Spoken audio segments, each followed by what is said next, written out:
हे भगवान, आज बचा लेना, बस डूडू ना देखे, बाकी सब चलेगा मुझे। बूबू, तुम कहाँ से आ रही हो? इसमें क्या है? अरे डूडू, वो तुम्हारा बर्थडे आ रहा है ना, तो तब मैं शॉपिंग के लिए गई थी तुम्हारे बर्थडे के लिए। ओह, शायद मेरे लिए कुछ लाई होगी। अच्छा बूबू, दिखाओ ना क्या है इसमें। हाँ डूडू, दिखाती हो ना। ये देखो डूडू, कैसा लग रहा है?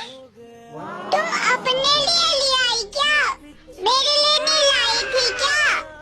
डूडू, आपके पास है तो वो कपड़े, आप उनको ही पहनोगे ना। वो मेरे पास तो पुराने हो गए थे, इसकी वजह से नहीं ले लिए। आपके लिए भी लाई हूँ डूडू, लाई हूँ एक चाबी का छल्ला लाई हूँ डूडू, वो आपके लिए जरूरी चाहिए था ना स्कूटी के लिए, तो चाबी का छल्ला लाई हूँ आपके लिए डूडू मैं। आप गुस्सा मत करो मेरे लिए, अम्मी के लिए कपड़े लाई तो आपके लिए भी जरूर लाई, आपको कैसे भूल सकती हूँ डूडू।